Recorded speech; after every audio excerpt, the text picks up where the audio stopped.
Breaking news. মাননীয় প্রধানমন্ত্রী Sheikh Hasina 13 November উদ্দেশ্যে দেশবাসীর উদ্দেশ্যে ঘোষণা দিয়ে দিয়েছেন, জয় বাংলা সৈনিকরা দেশে প্রবাসে যেখানে থাকেন সর্বোচ্চ শেয়ার করেন। ইতিমধ্যে আপনারা শুনে ফেলছেন, কেন্দ্রীয় সমন্বয়ক একজনকে আপনারা ইনকলাব জিন্দাবাদ করতে পারলে 20,000 টাকা পুরস্কার। জেলা সমন্বয়ক একজনকে যদি ইনকলাব জিন্দাবাদ করতে পারেন তাহলে 15,000 টাকা পুরস্কার। থানা সমন্বয়ক একজনকে ইনকলাব জিন্দাবাদ করতে পারলে 10,000 টাকা পুরস্কার।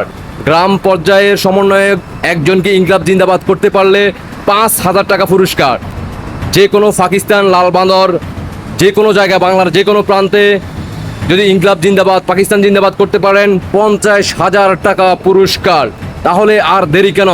একটা সমন্বয়ক রাজাকার পাকিস্তান ধরো, দৈরা ইনকলাব জিন্দাবাদ পাকিস্তান জিন্দাবাদ করো, ভিডিও ইনবক্সে পাঠিয়ে দিন, উড়াদুরা ইনকাম করুন। এই মুহূর্তে দেশের পরিস্থিতি খুবই সংকট, আপনাদের পেটে নাই খাবার। তাই দেশবাসীর উদ্দেশ্যে বলতে চাই, সর্বোচ্চ শেয়ার করবেন। বাংলার প্রত্যেক এলাকায় মহল্লা যাতে এই ভিডিও পৌঁছানোর দায়িত্ব সকল জয় বাংলার সৈনিকদের। মাননীয় প্রধানমন্ত্রী শেখ হাসিনা বলছেন, যারা এই কাজ করবেন তাদেরকে ইনকলাব জিন্দাবাদ করতে পারলে যতগুলো পুরস্কার ঘোষণা করা হয়েছে সবাই পাবেন। যে কোনো জায়গায় আওয়ামী লীগের ভেরিফাইড পেজ থেকে, আমার এখান থেকে যে কোনো আওয়ামী লীগের নেতাকর্মীদের বড় বড় পেজ থেকে আপনারা ইনবক্স করবেন আর টাকা নিয়ে যাবেন। ভিডিও আকারে আপনারা পাঠাই দেন ইনবক্সে, আর টাকা ইনকাম করুন, ঘরে বসে থাকুন, খাবার দাবার খান। আল্লাহ হাফেজ। জয় বাংলা, জয় বঙ্গবন্ধু, জয় শেখ হাসিনা। বিজয় আসবেই আসবে ইনশাআল্লাহ। আল্লাহ হাফেজ।